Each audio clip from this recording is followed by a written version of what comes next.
How to create a Telegram quiz. Head over to the Telegram app. Now to create a quiz, it is so simple and so easy.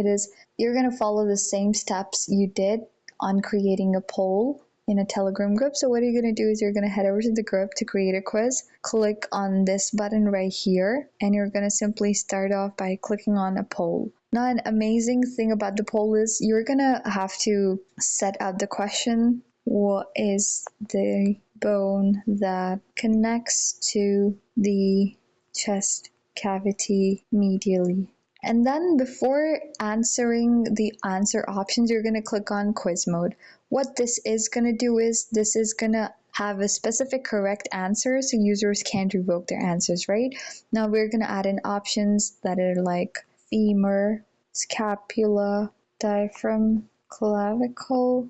This is going to be the right option. And yeah, we're done. Here we're going to add an explanation that clavicle is the right answer, so they can see this text after choosing the wrong answer for good educational purposes. Now once all is done and said, you're simply going to click on create, and here you have to tap to choose the correct answer, which is going to be clavicle, and we're done, and we're going to create the quiz. Now this is it. This is how you can create a Telegram quiz. Thank you so much for watching.